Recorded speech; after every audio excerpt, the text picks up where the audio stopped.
धर्म की मर्यादा में रहकर मनुष्य अर्थ और काम का उपभोग करेगा तो दुखी नहीं होगा।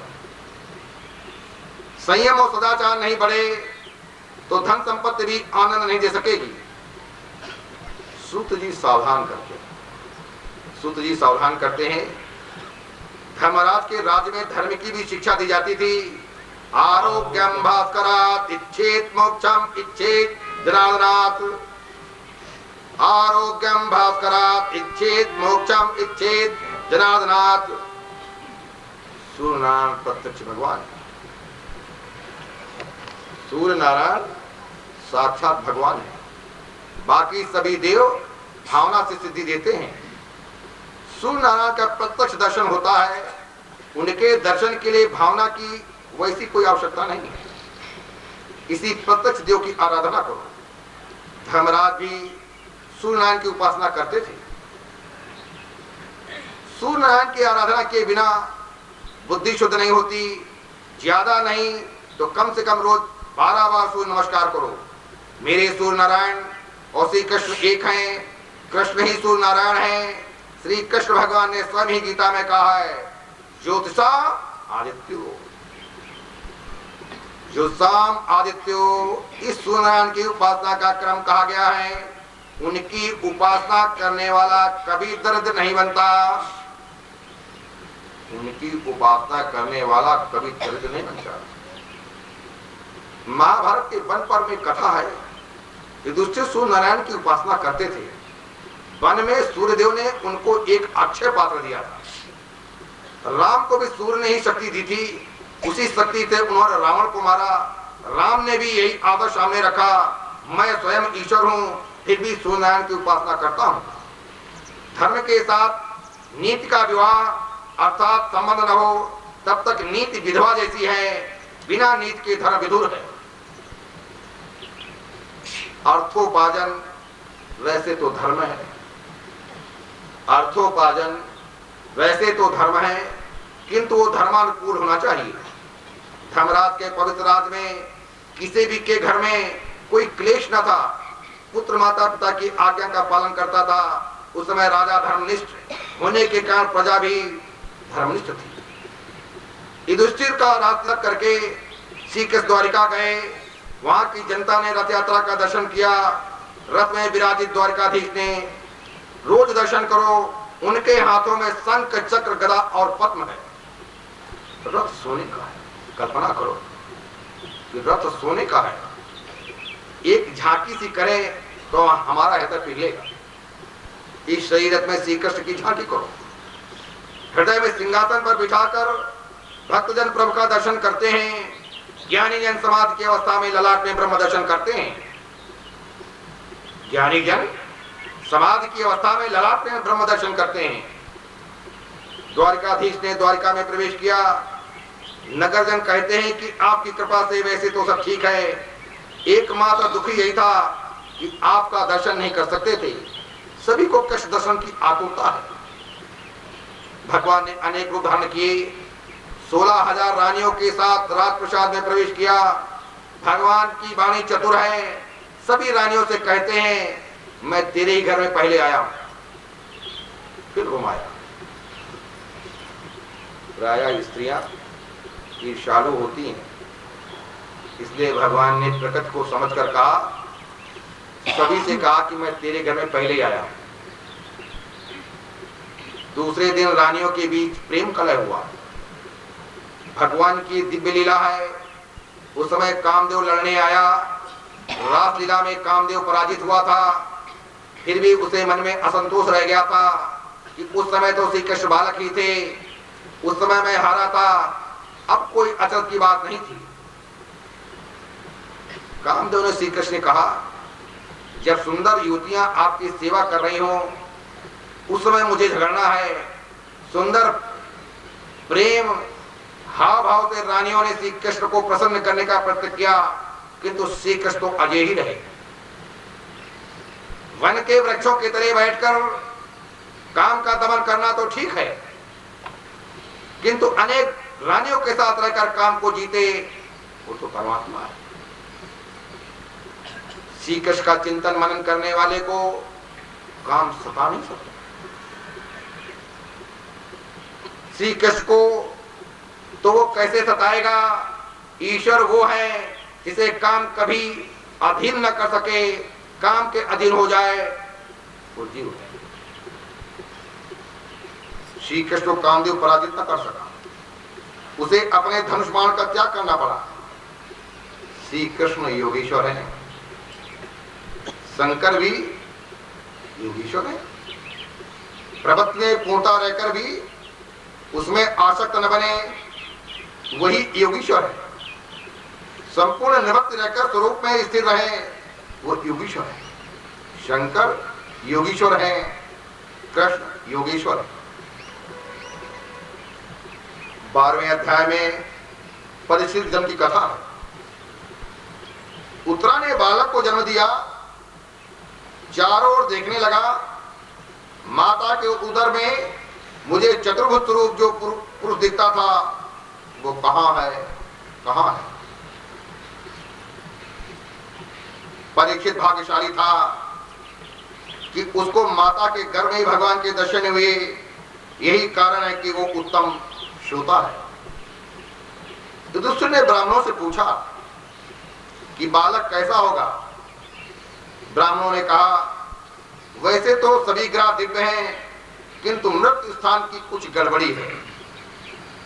उसकी मृत्यु सर्पदंश से होगी। ये सुनकर धर्मराज को महान दुख हुआ। मेरे वंश का पुत्र सर्पदंश से बड़े ठीक नहीं। ब्राह्मणों ने उनको अस्वस्थ किया। चाहे सर्पदंश से उसकी मृत्यु हो, किंतु उसे सद्गत अवश्य मिलेगी। उसके अन्य ग्रह शुभ हैं। इन ग्रहों को देख करके ऐसा लगता है कि इस जीवात्मा का अंतिम जन्म है। 9वें स्थान में स्वग्रहे उच्च क्षेत्र का बृहस्पति जिसके हो वो धर्मात्मा बनता है। 9वें स्थान में स्वग्रहे उच्च क्षेत्र का बृहस्पति जिसके हो वो धर्मात्मा बनता है। अपनी अपनी जन्म कुंडली स्वयं देख लेना। देखना ना आता हो पंडित जी से दिखवा रहे। पंडित जी हैं हमारे साथ, डॉक्टर भी हैं, पंडित भी हैं, आचार्य भी हैं। हाँ।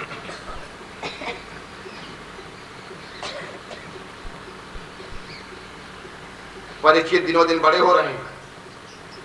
परीक्षित दिनों दिन बड़े हो रहे हैं। 14वें और 15वें अध्याय में धृतराष्ट्र पांडव मोक्ष की कथा है।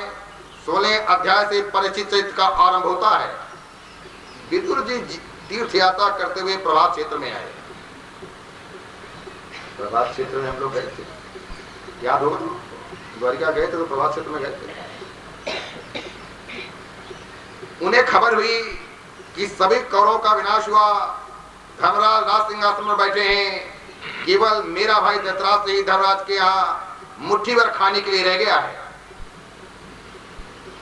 विदुर जी आए। धर्मराज ने उनका स्वागत किया। विदुर जी सम्मान मांगने नहीं आए थे, अपने बंधु को बंधन मुक्त कराने के लिए आए थे। उन्होंने 36 वर्षों तक तीर्थ यात्रा की थी। विदुर जी ने 36 वर्षों तक तीर्थ यात्रा की थी। संत तीर्थों को पावन करते हैं। उत्तम सहजावस्था, मध्यमा ध्यान धारणा, अधमा मूर्ति पूजा च तीर्थयात्मा अधमाधमा। उत्तमा सहजावस्था, मध्यमा ध्यान धारणा। सहज अवस्था उत्तम है। सहज अवस्था उत्तम है। सहज भगवान के ध्यान में लीन है, ये उत्तम है। प्रयत्न करके ध्यान और धारणा करते हैं, ये मध्यम है। अथवा मूर्ति पूजा च केवल मूर्ति के अंदर ही भगवान को मानते हैं, ये अधम। तीर्थयात्मा अधमाधमा। तीर्थ यात्रा को तो अधमाधमा कहा जाए। इसका कारण ये कि यात्रा में अन्य चिंताओं के कारण परमात्मा का नियमित ध्यान नहीं हो पाता। बहुत चिंता है यात्रा में, एक चिंता तो बहुत चिंता है। सत्कर्म नियम पूरक नहीं होता। इससे तीर्थ यात्रा की अपेक्षा भगवान का ध्यान श्रेष्ठ है। देवी भागवत में लिखा है कि घर की अपेक्षा अधिक सत्कर्म तीर्थ यात्रा में ना हो सके तो वो तीर्थ यात्रा व्यर्थ ही है। विदुर जी ने 36 वर्ष तक यात्रा की, फिर भी बात तो अति संक्षेप में कही। 36 वर्षों तक यात्रा करने के बाद बात बहुत संक्षेप में कही। आत्म प्रशंसा मृत्यु है। अपने सत्कर्मों का स्वयं अपने मुख से वर्णन कभी न करो। विदुर जी ने 36 वर्ष की यात्रा का 36 शब्दों में ही वर्णन किया। आजकल तो लोग अपने इतनी यात्रा की ऐसी बात बार बार करते हैं। कुछ लोग तो ग्रंथ लिखे हैं, यात्रा ग्रंथ। अपने हाथ से जो भी पुण्य कार्य हो उसे भूल जाओ। जो भी पुण्य कार्य अपने जीवन में किए उसे भूल जाओ। जो पाप हो उसे याद रखो। सुखी होने का ये मार्ग है। किंतु मनुष्य पुण्य को तो याद रखता है, पाप को भूल जाता है। युवावस्था में जिसने बहुत पाप किए हो उसे वृद्धावस्था में नींद नहीं आती। सोने की गोली खाता है, पाप उसको सोने नहीं देते हैं तो सोने का इंजेक्शन लगवाता है।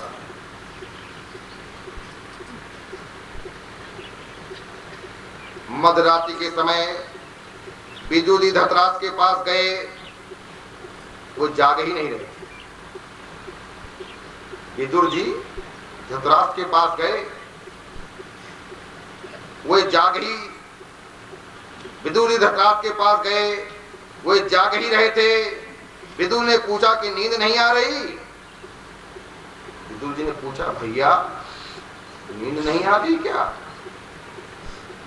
जिस भीम को तुमने विष भरे लड्डू खिलाए उसी के घर में तुम अब मीठे लड्डू खा रहे हो, नींद कैसे आएगी?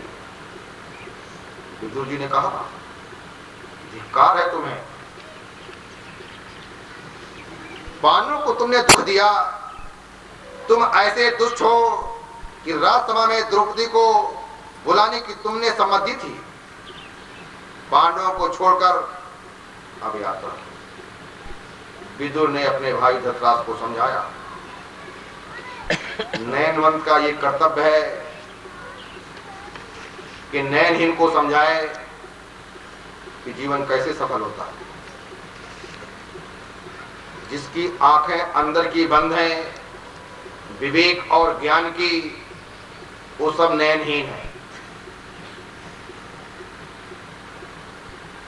धतराष्ट्र कहता है, मेरे भतीजे बड़े अच्छे हैं, मेरी खूब सेवा करते हैं, उन्हें छोड़कर जाने का दिल ही नहीं होता। विदुर जी कहते हैं, अब तुम्हें भतीजा प्यारा लग रहा है? याद करो कि तुमने पांडवों को मारने के लिए कितने प्रयत्न किए थे। भीष्मसेन को लड्डू में विष दिया, लक्षाग्रह में आग लगाई। ये धर्मराज तो धर्म की मूर्ति है, तो तुम्हारे अपकार का बदला उपकार से दे रहे हैं। मुझे लगता है कि कुछ ही दिनों में पांडव प्रयाण करेंगे और तुम्हें सिंहासन पर बिठाएंगे। विदुर ने कहा, पांडव तुमको एक बार ऐसा लगता है फिर सिंहासन में बैठाएंगे, इसलिए तुम यहां से नहीं जाना चाहते। हर अंधा व्यक्ति कुर्सी छोड़ना नहीं चाहता।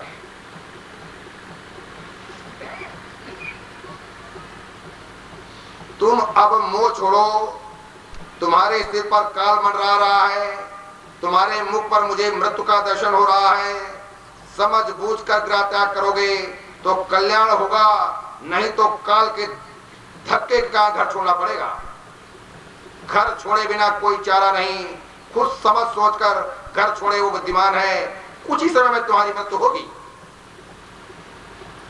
समझाया, ये जीव ऐसा अनाड़ी है कि सोच समझ कर स्वयं कुछ छोड़ना नहीं चाहता। ये जीव ऐसा अनाड़ी है कि सोच समझकर कुछ छोड़ना नहीं चाहता, किंतु जब डॉक्टर कहता है कि ब्लड प्रेशर है, कामकाज बंद करो, आराम नहीं करोगे तो जोखिम है, तो वो डर के मारे घर में बैठ जाता है। उस वक्त याद आती है कि भागवती कथा पंडित जी की कहां चल रही है, हमको भी वहां ले चलो घसीट कर। उसके पहले नहीं आती उसकी।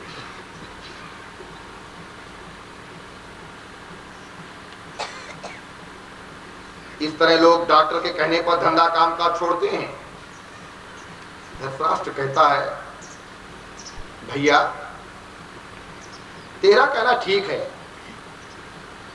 तेरा कहना ठीक है, किंतु मैं तो अंधा हूं, अकेला कहां जाऊं। विदुर जी कहते हैं, दिन को तो धर्मराज तुम्हें जाने नहीं देंगे, सो मैं मध्यरात्रि को ही तुम्हें ले चलूंगा। धृतराष्ट्र और गांधारी को लेकर के विदुर जी सप्तशोक तीर्थ गए। सुबह हुई तो युधिष्ठिर धृतराष्ट्र के महल में आए। चाचा जी दिखाई नहीं देते। युधिष्ठिर ने सोचा कि हमने उनके सब पुत्रों की मौत उतार दिया, अतः उन्हें आत्महत्या कर ली होगी। जब तक चाचा चाची जी का समाचार न मिलेगा तब तक मैं पानी नहीं पीऊंगा। धर्मात्मा व्यथित होता है, धर्मात्मा व्यथित होता है। उससे मिलने संत आते हैं। धर्मराज के पास उस समय नारद जी आए। नारद जी ने उनसे कहा, मेरे पापों के कारण ही चाचा जी चले गए। वैष्णव वो है जो अपने ही दोषों को सोचे, दूसरों के दोषों को नहीं। वैष्णव वो है जो अपने दोषों को सोचे, दूसरों के दोषों को नहीं। वैष्णव परदोष दर्शन कभी नहीं करता, परदोष बखान नहीं करता, परदोष सुनता भी नहीं है। नारद जी समझाते हैं कि धृतराष्ट्र को तो सद्गत मिलने वाली है, चिंता मत करो। हर एक जीव मृत्यु के अधीन है। जहां चाचा जाएंगे वहीं तुम्हें भी जाना है। आज से 5वें दिन चाचा की सद्गत होगी, फिर तुम्हारी बारी आएगी। चाचा के लिए रोना नहीं, अब तुम अपना ही सुनो। मृत्यु से ग्रसित व्यक्ति कभी वापस नहीं आता। जीवित अपने ही लिए रोए वो ठीक है। जीवित अपने ही लिए रोए वो ठीक है। एक की मृत्यु के पीछे दूसरा रोता है, किंतु रोने वाला ये नहीं समझता कि जो वहां गया है उसके मुझे उसे भी जाना है। रोज सोचो कि मुझे अपनी मृत्यु उजागर करनी है। तुम्हारे लिए अब 6 महीने बाकी हैं, तुम अपनी मृत्यु को सोचो। सूत जी सावधान करते हैं। सैया में सोने के बाद अर्थात अंतकाल में आया हुआ सयानापन किस काम का है? वो निरर्थक है। नारद जी कहते हैं, तुम्हें मैं भागवत प्रेरणा से सावधान करने के लिए आया हूं। विदुर जी धृतराष्ट्र को सावधान करने आए थे, मैं तुम्हें सावधान करने आया हूं। 6 मास के पश्चात कलयुग का प्रारंभ होगा। अब तुम किसी की भी चिंता न करो,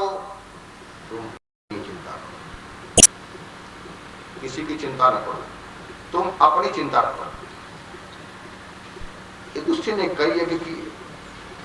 भगवान द्वारिका नाथ आए, साथ में अर्जुन को भी ले आए। प्रभु की इच्छा थी कि यदुकुल का नाश हो तो अच्छा हो, यदुकुल का सर्वनाश हो गया। प्रभु की इच्छा थी तो यदुकुल का सर्वनाश हो गया।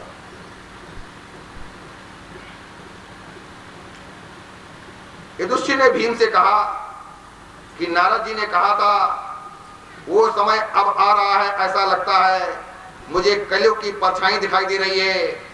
मेरे राज में अधर्म बढ़ रहा है। मंदिर में ठाकुर जी का स्वरूप आनंदमय नहीं दिखता। सियार और कुत्ते मेरे समक्ष रोते हैं। तुझे मैं और क्या, सियार और कुत्ते जब अपने समक्ष रोने लगे तो समझ लेना कि मृत्यु आगे कर